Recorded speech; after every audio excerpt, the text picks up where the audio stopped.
तो भारतीय तिरंगे का अपमान नहीं होना चाहिए। कोई भी व्यक्ति अगर करता है तो उसे इस अधिनियम के तहत सजा मिलेगी।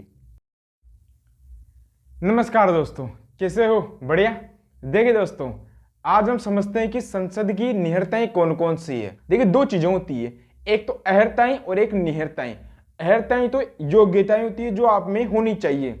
जैसे अगर कोई नौकरी है तो उसको अगर आपको पाना है तो आपको 10वीं पास होना चाहिए, 12वीं पास होना चाहिए, ग्रेजुएट होना चाहिए। तो ये तो योग्यताएं हैं।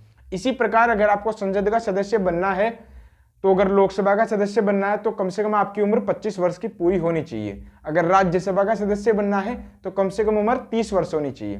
तो ये तो योग्यताएं होती है जो आप में होनी चाहिए। इसी प्रकार एक होती है नियरताएं, अयोग्यताएं जो आप में नहीं होनी चाहिए। तो कौन कौन सी चीजें आप में नहीं होनी चाहिए? देखिए, अनुच्छेद 102 के तहत ये पढ़ेंगे अपन, ये नियरताएं आप में नहीं होनी चाहिए।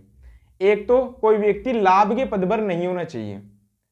अगर कोई व्यक्ति लाभ के पद पर है तो वो न तो संसद का सदस्य बन सकता है, न तो संसद का सदस्य बन सकता है और न ही विधानमंडल का।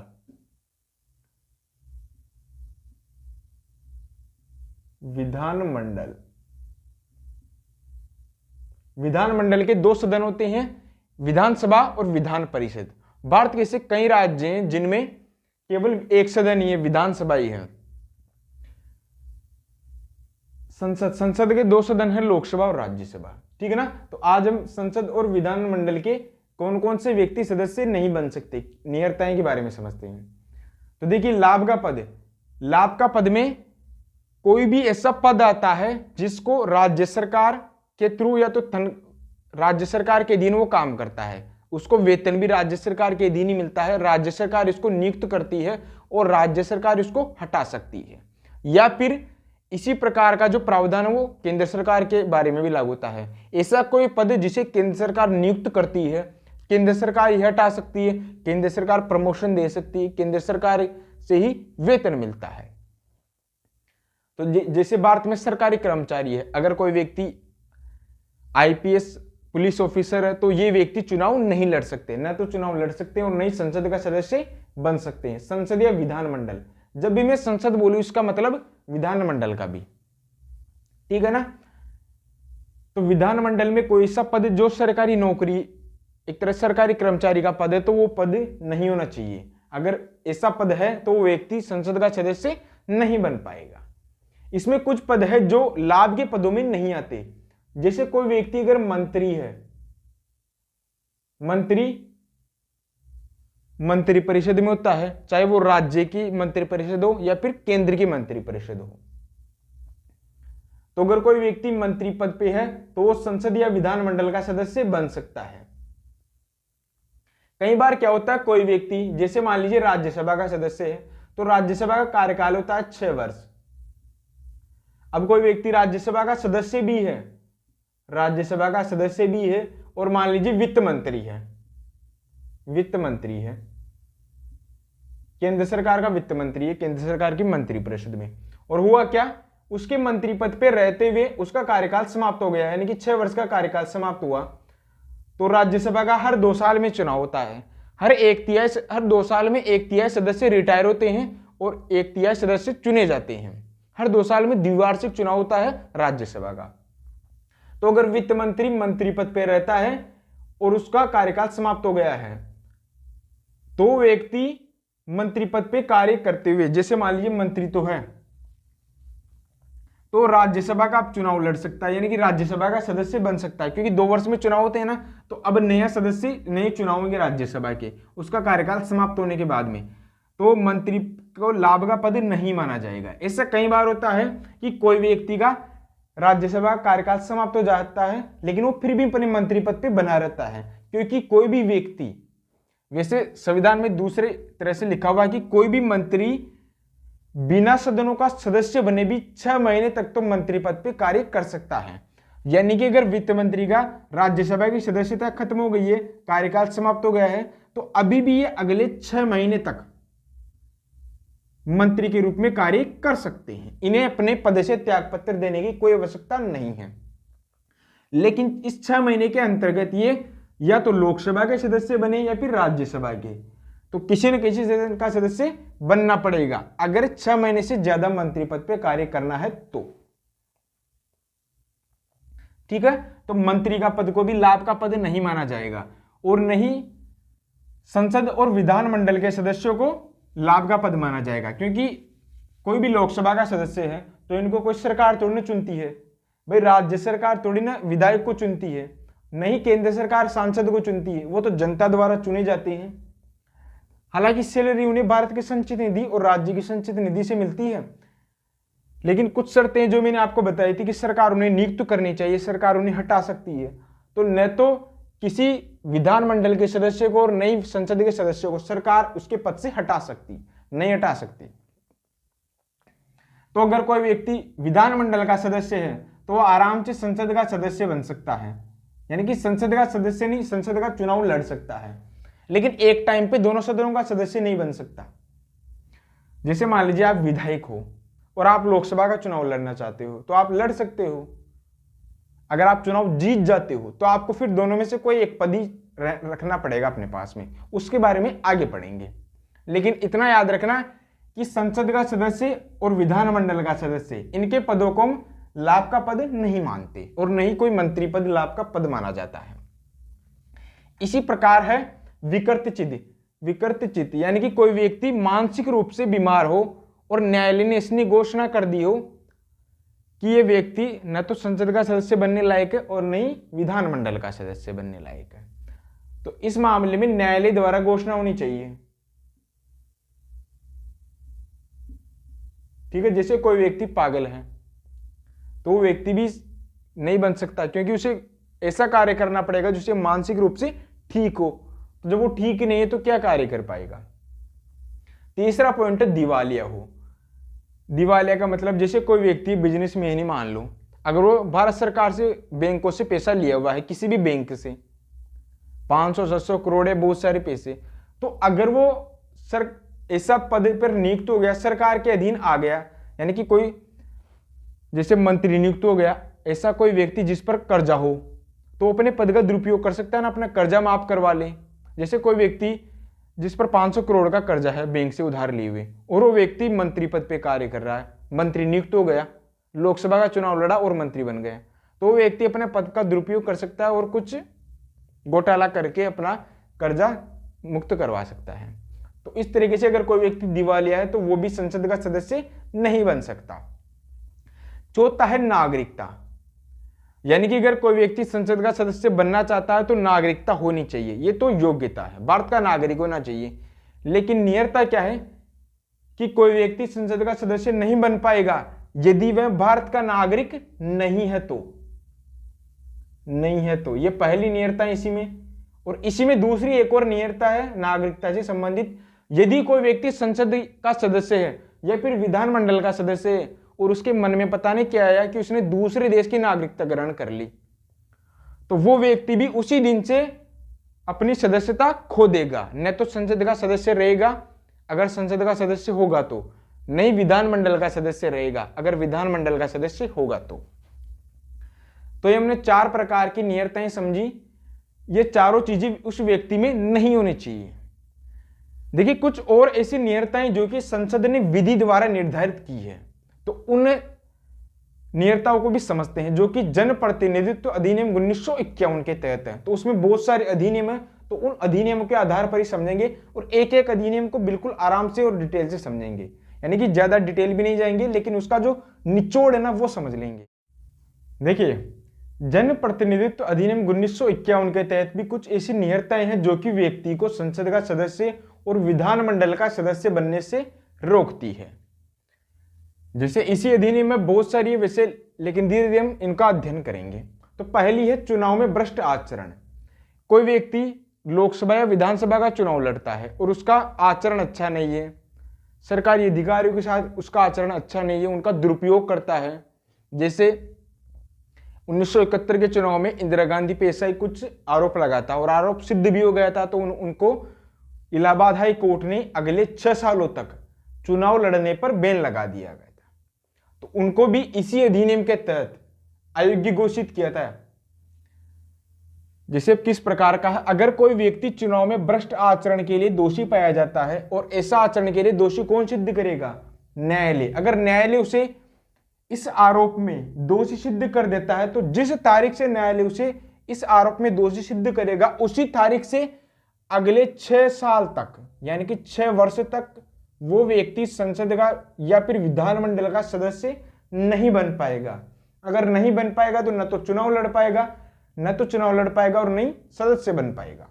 ठीक है, तो न्यायालय अगर उसको दोषी करार देता है तो उसी तारीख से अगले 6 वर्ष तक। दूसरा, भ्रष्टाचार और अभक्ति के लिए निष्कासित होने पर, देखिए इसको मैंने थोड़ी लाइन लिखी, उसको मैं पूरा आपको समझा दूंगा।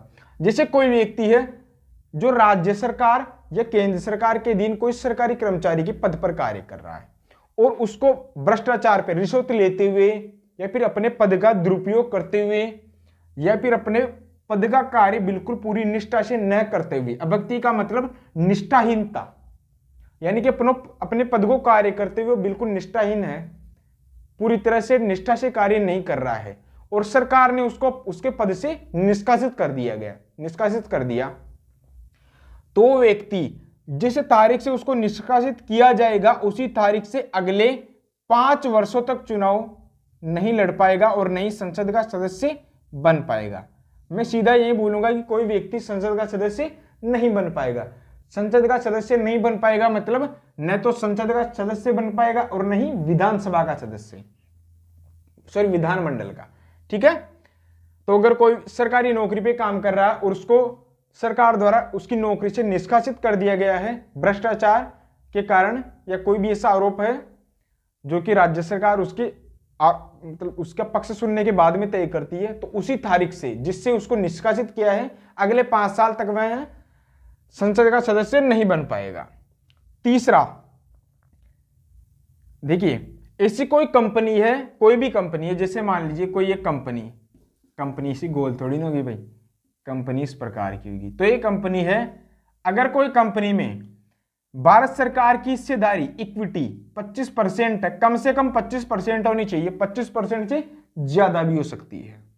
अगर भारत सरकार की 25% हिस्सेदारी है और वो व्यक्ति जो संसद का सदस्य बनना चाहता है, अगर वो व्यक्ति इस कंपनी में कोई उच्च पद पर कार्य कर रहा है, जैसे प्रबंधक निदेशक का, यानी कि ऐसा उच्च पद होना चाहिए, सचिव के पद पर कार्य कर रहा हो, तो एक तरह से उच्च पद होना चाहिए जो कि एक तरह से कंपनी के कार्य को प्रभावित करता है, तो वो व्यक्ति भी संसद का सदस्य नहीं बन पाएगा, उसे वह पद छोड़ना पड़ेगा, तभी वह व्यक्ति संसद का सदस्य बन पाएगा। ठीक है ना, तो शर्त क्या है कि 25% इक्विटी होनी चाहिए, कम से कम 25% से कम होगी तो चल जाएगा, लेकिन 25% से ज्यादा होगी तो नहीं चलेगा, फिर उसको वह पद छोड़ना ही पड़ेगा। और उच्च पद पे कार्यकर्ता होना चाहिए, प्रबंधक निदेशक का पद, निदेशक का पद या फिर सचिव का पद, तो जैसे भी कंपनी में उच्च पद होते हैं ना, उन पदों पर। इसी प्रकार एक और है, चुनावी खर्च का ब्यौरा देने में असफल। ब्यौरा, देखिए होता क्या है कि कोई भी व्यक्ति अगर चुनाव लड़ता है, जैसे आपने लोकसभा का चुनाव लड़ा, तो लोकसभा का चुनाव लड़ने के बाद में आप का जो चुनाव का खर्च होता है उसका ब्यौरा आप जिला निर्वाचन अधिकारी को देते हो कि हमारे चुनाव में इतना खर्च हुआ है, तो सही सही ब्यौरा आपको देना पड़ता है, डिटेल्स, पूरा खर्च का विवरण।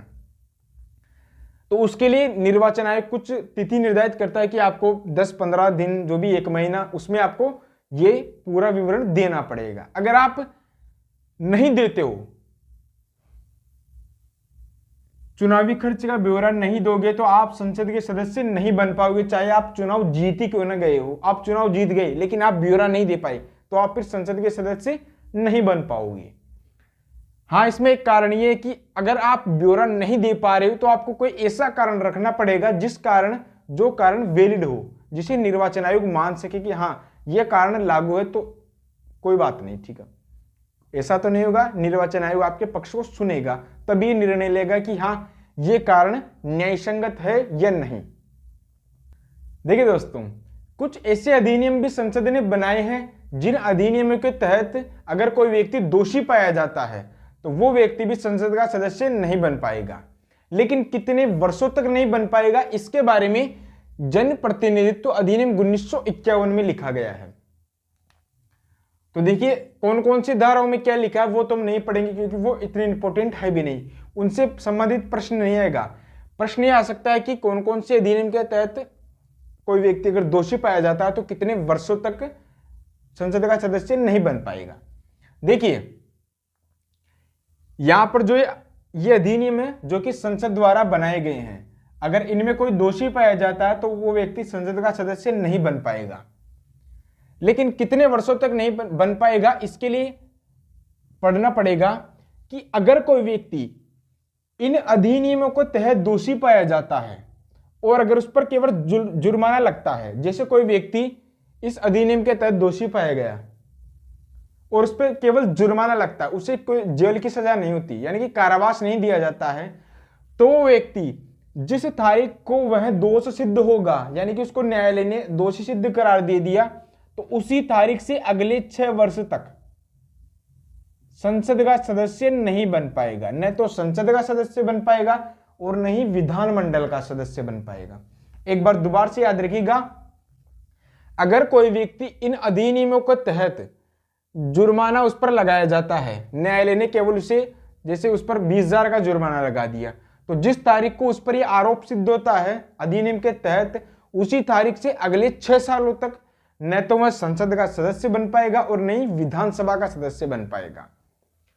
यह स्थिति तब होती है जब वो केवल जुर्माना उस पर लगाया जाता है। अगर उसको कारावास की सजा दी जाती है, यानी कि कोई व्यक्ति इन अधिनियमों के तहत कारावास की सजा पाता है, जैसे किसी व्यक्ति को 2 साल की सजा हो गई, ज्यादा मान लेते हैं 3 साल की सजा हो गई, 3 वर्ष की, तो वह व्यक्ति उस 3 साल के लिए तो संसद का सदस्य नहीं बन पाएगा, यानी कि उसके लिए तो नहीं बन पाएगा, लेकिन अगले 6 सालों तक भी नहीं बन पाएगा, 6 वर्ष तक। ठीक है, तो कुल कितने वर्ष हो गए? 9 वर्ष। जैसे मान लीजिए कोई व्यक्ति को इन अधिनियमों के तहत दोषी पाया गया और न्यायालय ने कहा कि भाई 3 साल की तुमको जेल की सजा होती है, तो वो व्यक्ति उसी तारीख से अगले 3 साल तक भी संसद का सदस्य नहीं बन पाएगा। और जब 3 साल के बाद वापस जेल से छूट कर आएगा, तो जिस दिन वो जेल से छूटेगा उस तारीख से भी अगले 6 सालों तक भी संसद का सदस्य नहीं बन पाएगा। तो ये 6 साल किस में ऐड हो जाएंगे? उसके कारावास के समय में ऐड हो जाएंगे। ठीक है ना। तो अब हम इन अधिनियमों को पढ़ लेते हैं कि भाई इनमें सजा कैसी होती है और कौन इनका अधिनियमों का मतलब क्या है और किस कारण से सजा मिलती है। देखिए पहला है सिविल अधिकार संरक्षण अधिनियम 1955। यह अधिनियम छुआछूत को समाप्त करने के लिए बनाया गया है। जैसे कोई जाति के आधार पर छुआछूत करता है, धर्म के आधार पर, कोई भी ऐसे कारण से गरीबी अमीरी के आधार पर छुआछूत करता है, तो उस व्यक्ति को इस अधिनियम के तहत सजा मिलेगी। ये एक तरह से अस्पृश्यता को खत्म करने के लिए अधिनियम बनाया गया है, अधिनियम 1955। तो अगर इस अधिनियम के तहत भी उसको अगर सजा मिलती है, 1 साल की मिल गई, जैसे मान लीजिए 1 साल की, तो 1 साल के लिए तो वह संसद का सदस्य नहीं बन पाएगा, लेकिन अगले 6 सालों तक, जब वह 1 साल बाद में छूट के आएगा तो उसमें 6 साल और ऐड कर लेना। तो इसी प्रकार सीमा शुल्क अधिनियम, इस अधिनियम सीमा शुल्क अधिनियम 1962 है। तो इस अधिनियम में यह बताया गया कि कौन कौन सी ऐसी चीजें हैं जिनको हम आयात निर्यात करने पर प्रतिबंध लगाया हुआ है सरकार ने। अगर कोई व्यक्ति उनका आयात निर्यात करता पाया गया तो उसे सजा मिलेगी, और जितनी सजा मिलेगी उसमें 6 साल और ऐड कर लेना।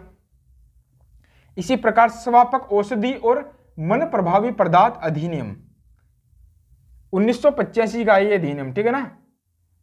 तो मन प्रभावी, मन को प्रभावित करने वाली, वैसे हम हिंदी में तो नहीं पढ़ेंगे, ऐसी औषधियां जैसे गंजा, हीरोइन, ड्रग्स, तो इस प्रकार की औषधियां एक तरह से नशीले पदार्थ जो व्यक्ति को एक तरह से लत लगा देते हैं, तो इनके व्यापार पर भी सरकार ने इस अधिनियम के तहत प्रतिबंध लगाया हुआ है। अगर कोई व्यक्ति इन अधिनियम के तहत दोषी पाया गया और ऐसी चीजों का व्यापार करते हुए पकड़ा गया तो उसे सजा मिलेगी। अगर जितनी सजा मिलती है उसमें 6 साल और ऐड कर लेना, उतने सालों तक वह व्यक्ति संसद या विधानमंडल का सदस्य नहीं बन पाएगा।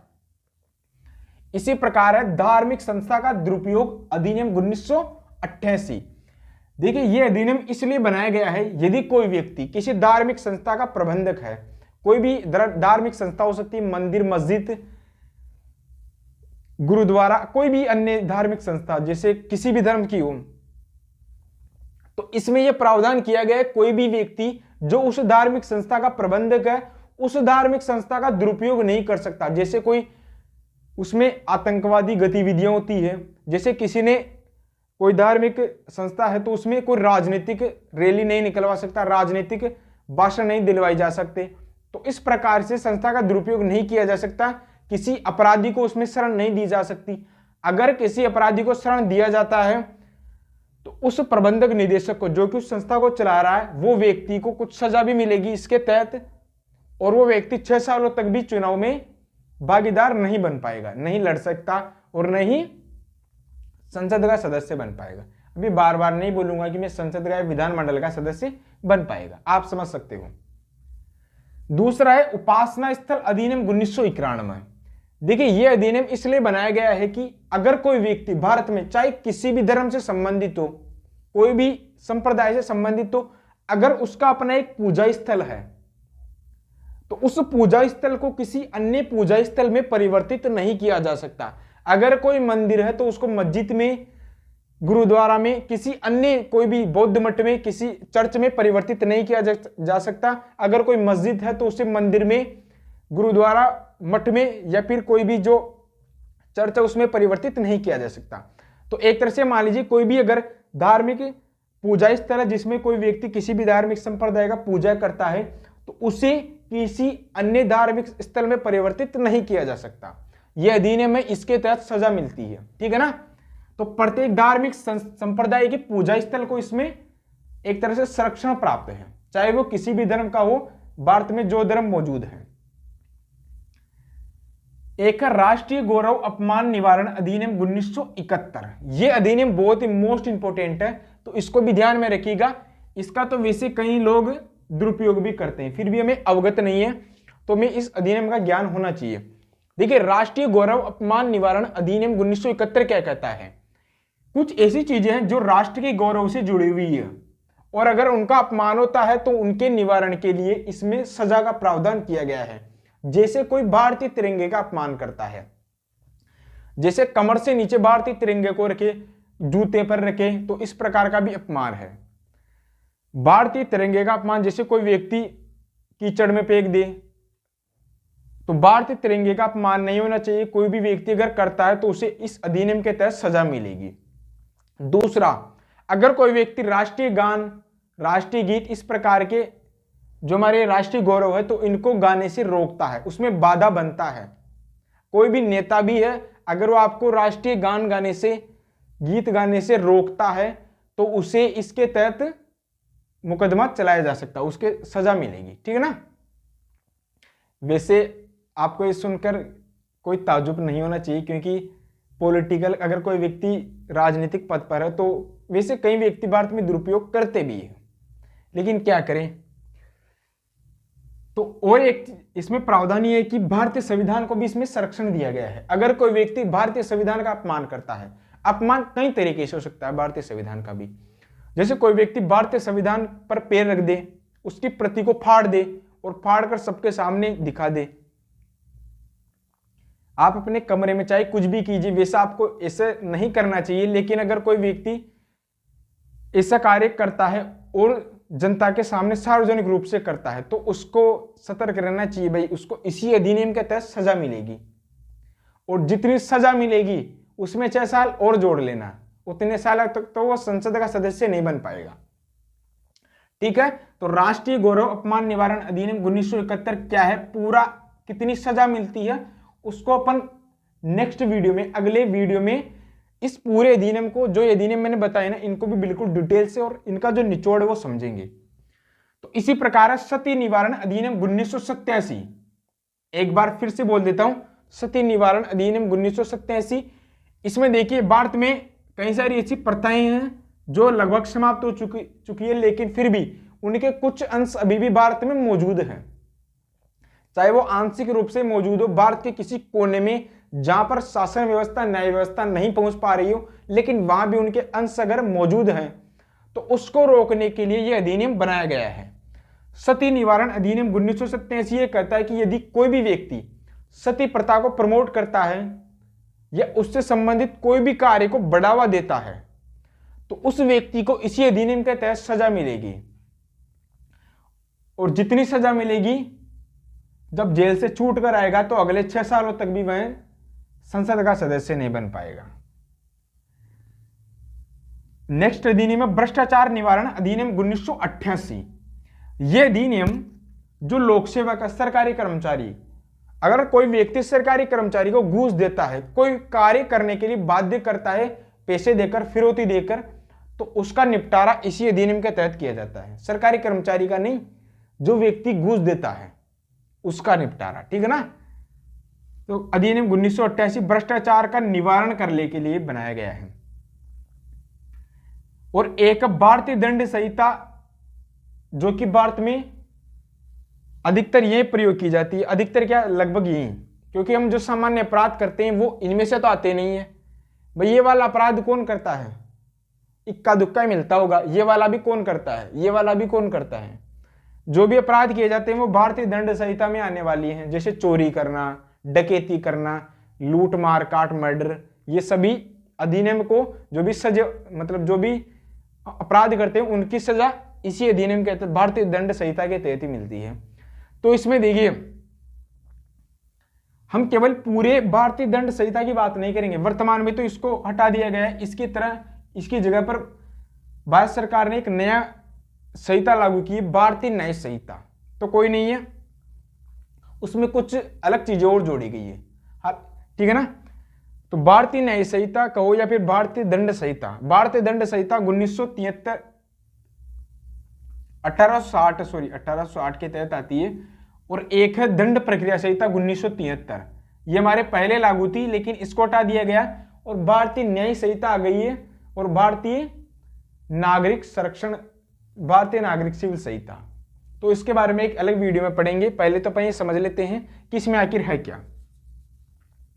भारतीय दंड संहिता से आप ये समझिए कि कुछ ऐसे अपराध हैं जिनके तहत अगर कोई व्यक्ति लिप्त पाया जाता है, उन अपराधों को अंजाम देता हुआ पाया जाता है और उसको न्यायालय से सजा हो गई है। जैसे इसमें कैसे मतलब स्त्रियों के साथ कुछ दुराचार की घटनाएं, जैसे रेप की घटनाएं, तो अगर इस घटनाओं में कोई दोषी पाया जाता है और जितनी उसे सजा होती है तो व्यक्ति जितनी सजा काटेगा उसके बाद में अगले 6 सालों तक भी चुनाव नहीं लड़ पाएगा, यानी कि संसद का सदस्य नहीं बन पाएगा।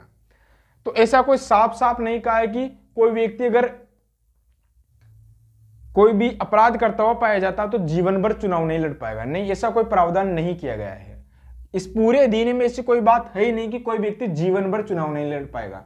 हाँ, अगर कोई व्यक्ति ऐसे कोई अपराध में फंस जाता है, यानी कि अपराध करता है और उसको जीवन भर का कारावास मिल जाता है, तो फिर तो उसे उम्र कैद काटनी पड़ेगी। जब उम्र कैद ही काटेगा तो वो चुनाव कहां से लड़ेगा भाई, हमेशा उसे जिंदगी भर जेल में रहना है, ठीक है ना। तो इस भारतीय दंड संहिता में केवल ऐसे अपराध हैं,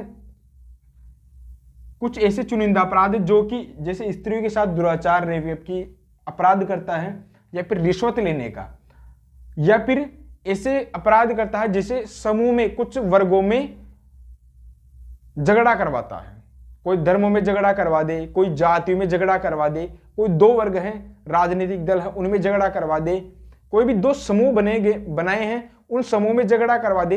तो ऐसा अगर कोई व्यक्ति अपराध करता हुआ पाया जाता है तो उसको भी जितनी सजा मिलती है उसे सजा में 6 साल और जोड़ लेना, ठीक है। तो ये हमने भाग 1 पढ़ लिया, अभी भाग 2 बाकी है जिसमें कुछ और अधिनियम है। अब ज्यादा अधिनियम नहीं बचे हैं, बस हो गया अपना काम, कुछ थोड़ा सा एक और पढ़ेंगे क्योंकि इनको भी पढ़ना जरूरी है। देखिए कुछ ऐसी और नियरताएं हैं जो कि किसी व्यक्ति में नहीं होनी चाहिए। कुछ ऐसे भी अपराध हैं जो कि अगर व्यक्ति करता पाया जाता है या उस व्यक्ति पर वो अपराध सिद्ध हो जाता है तो उसके लिए भी नियरता है। जैसे भाग 2 पढ़ेंगे, अभी हमने पहले भाग 1 पढ़ा था, तो अगर कोई व्यक्ति जमाखोरी या मुनाफाखोरी के तहत कोई विधि बनाई हुई है, जैसे केंद्र सरकार या राज्य सरकार ने कोई विधि बनाई हुई है जमाखोरी मुनाफाखोरी की। जमाखोरी का मतलब होता है कि कोई व्यक्ति जो लोगों के बहुत उपयोग की है उस वस्तु को जमा करना, यानी कि जब लोगों में उसकी मांग बढ़ेगी लेकिन बाजार में उस वस्तु की जो उपलब्धता वो कम हो जाएगी, तब वो व्यक्ति उसे महंगे भाव में बेचेगा। तो इसी प्रकार मुनाफाखोरी का मतलब होता है कोई वस्तु जिस पर सरकार ने रेट कम कर दी है, मूल्य कम कर दिया, लेकिन फिर भी वह व्यक्ति उसको अधिकतम मूल्य में बेचता है। एक तरह से दोनों ही अपराध हैं, और इसी के तहत अगर सरकार ने कोई कानून बनाया हुआ है और इसके तहत अगर कोई व्यक्ति को कम से कम 6 महीने की सजा होनी चाहिए, कम से कम 6 माह की सजा। खाद्य पदार्थ अपमिश्रण से संबंधित विधि, यानी कि सरकार ने कोई विधि बनाई हुई है कि अगर कोई व्यक्ति खाद्य पदार्थों में मिलावट करता हुआ पाया जाता है और उस अपराध के तहत उसे जितनी भी सजा सरकार निर्धारित करती है, लेकिन हमारा जो ये भाग है वो कब लागू होगा, जब उस व्यक्ति को कम से कम 6 महीने की सजा मिले। सजा का मतलब कारावास, जेल में काटे वो 6 महीने।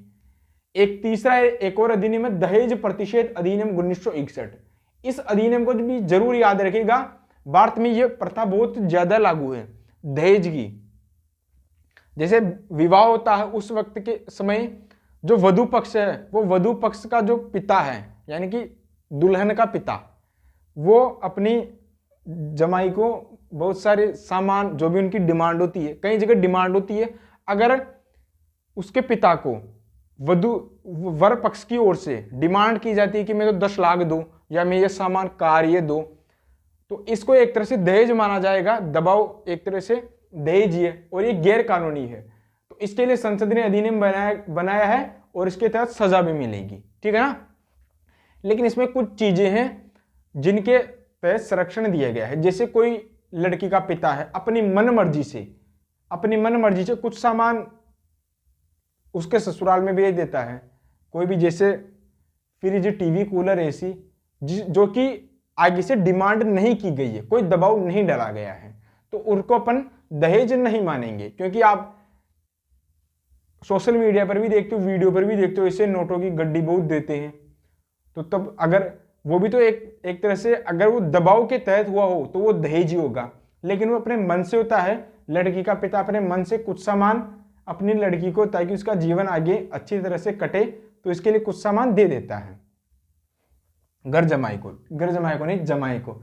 घर जमाई तो तब होगा जब वो व्यक्ति, लड़की उसके घर नहीं जाएगी, वो उल्टा यहां पे आएगा। तो ठीक है ना, ये कभी लागू होगा जब डिमांड रखी जाती है और डिमांड बिल्कुल दबाव डाला जाता है कि मैं तो 10 लाख दो तभी हम ये विवाह करवाएंगे, वरना नहीं होगा। तो इन तीनों कारणों से अगर किसी व्यक्ति को कम से कम 6 महीने की सजा होती है तो वो व्यक्ति 6 महीने तक तो संसद का सदस्य बन ही नहीं पाएगा और अगले 6 वर्ष तक भी संसद का सदस्य नहीं बन पाएगा। तो 6 वर्ष की योग्यता कब लागू होगी, जब उसको कम से कम 6 महीने की सजा हो, ठीक है। तो भाग 3 को पढ़ते हैं। भाग 1 और भाग 2 में हमने बहुत सारे अधिनियम पढ़े। उन अधिनियमों के भी अलावा कुछ ऐसी अपराध है जो व्यक्ति कर सकता है। जैसे कोई व्यक्ति बैंक लूट ले, चोरी कर ले, या फिर कोई महिला सड़क पे चल रही है तो उसका सोने की चेन लूट ले, कानों की कोई भी कुंडल वुंडल, जो भी कई तरह के अपराध हो सकते हैं। कोई किसी के साथ मतलब दुर्व्यवहार कर ले, किसी व्यक्ति को थप्पड़ मार दे, किसी और भी कई सारे अपराध हो सकते हैं जिनके तहत सजा भारतीय न्याय संहिता के तहत दी जाती है। भारतीय न्याय संहिता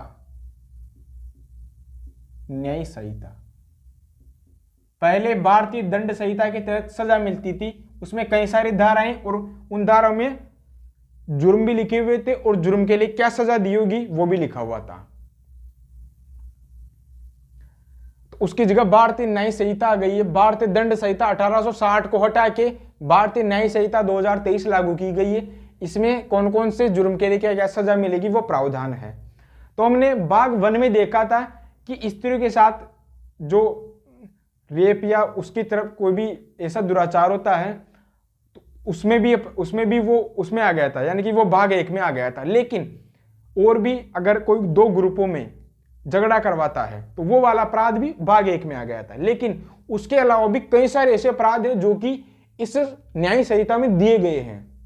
तो अगर उसके अलावा कोई अपराधों में कोई व्यक्ति को कम से कम 2 वर्ष की सजा मिलती है, आपने ये रूल जरूर पढ़ा होगा, किताबों में अधिकतर यही रूल दिया होता है कि कोई व्यक्ति अगर 2 साल की सजा मिलती है तो वो व्यक्ति संसद का सदस्य नहीं बन पाएगा।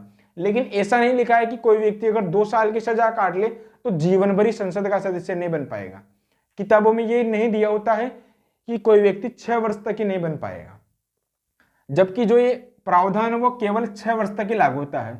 अगर कोई व्यक्ति भारतीय न्याय संहिता के तहत भाग 1 में जो धाराएं पढ़ी, धाराओं का नाम जो हमने अपराध पढ़े थे, उनके अलावा कोई दंड में भागीदार मिलता है, सोने की लूटमारी करता है, चोरी वोरी करता है और उसको 3 साल की सजा मिल गई, तो 3 साल की सजा मिल गई तो ये 2 साल से ज्यादा ना, हमारा प्रावधान तो कब लागू होगा, कम से कम 2 साल की सजा, ज्यादा तो और कुछ भी हो सकती है। 2 साल से ज्यादा की सजा या 2 साल की हो गई तो वो अगले 6 सालों तक भी चुनाव नहीं लड़ सकता, चुनाव में भाग नहीं ले सकता, यानी कि संसद का सदस्य नहीं बन सकता। ठीक है ना। तो भारतीय न्याय संहिता में कई सारे अपराध दिए गए हैं जो कि भाग 1 और 2 के अलावा अगर कोई व्यक्ति भाग 1 और 2 में दिए हुए अपराधों के तहत कोई अन्य अपराध करता है और उसके तहत उसको कम से कम 2 वर्ष की सजा मिलनी चाहिए। अगर 2 वर्ष की या फिर उससे ज्यादा मिलती है तो वो व्यक्ति जब 2 साल की या फिर उससे ज्यादा साल की सजा काट के आएगा, जेल से वापिस आएगा, तो उस तारीख से अगले 6 सालों तक भी संसद का सदस्य नहीं बन पाएगा। ठीक है। तो धारा 3 भी हम अपन ने पढ़ ली है। ये कब लागू होगी, जब कोई व्यक्ति कम से कम 2 साल की सजा काटे। और भाग 2 कब लागू होता है, जब कोई व्यक्ति को कम से कम 6 महीने की सजा हो। देखिए भाग 4 भी बहुत इंपॉर्टेंट है। हमने भाग 1, 2, 3 में बहुत सारी नियतताएं पढ़ ली है, लेकिन एक अलग कंडीशन भी है कि अगर कोई व्यक्ति, भाग 4 में यही दिया हुआ है कि कोई व्यक्ति अगर संसद का सदस्य है, जैसे मान लीजिए कि लोकसभा का सांसद है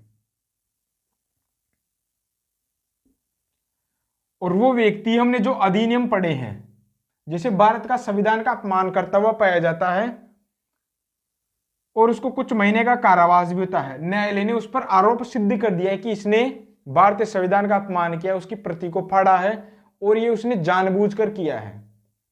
ठीक है ना। और उसे न्यायालय ने दोषी सिद्ध कर उस पर अपराध साबित कर दिया है, तो अगले 6 सालों तक, जो कि हमने पढ़ा था कि 6 सालों तक वो संसद का सदस्य नहीं बन पाएगा। तो जैसे न्यायालय ने उसको दोषी करार दिया तो कम से कम उसमें 3 महीने और जोड़ लो, यानी कि 3 महीने बाद ही वो नियरता लागू होगी उस पर। 3 महीने अगर न्यायालय ने उसको दोषी जिस तारीख को किया, 2 तारीख को किया, तो 2 तारीख को वो संसद का सदस्य नहीं रहेगा।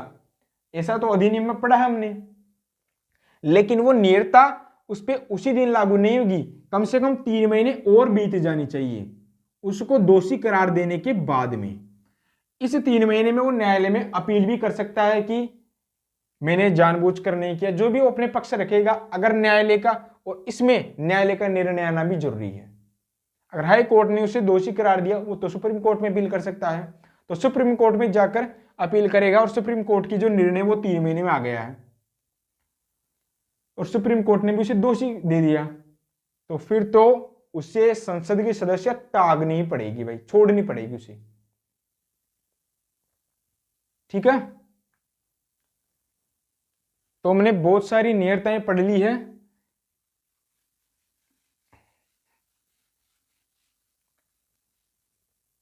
देखिए केवल एक नियतता को छोड़कर हम अन्य नियतताओं के बारे में पढ़ते हैं।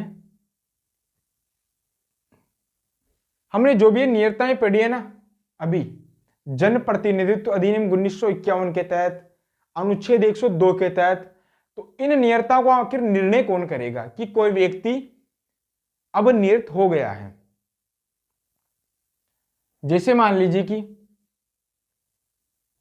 हमने बहुत सारी नियतताएं पढ़ी कि कोई व्यक्ति अगर उसको सरकारी नौकरी से निकाल दिया है तो वो अगले 6 सालों तक, जिस दिन से उसे निकाला है नौकरी से, अपने पद का दुरुपयोग करते हुए, भ्रष्टाचार करते हुए, तो अगले 6 सालों तक वो संसद का सदस्य नहीं बन पाएगा।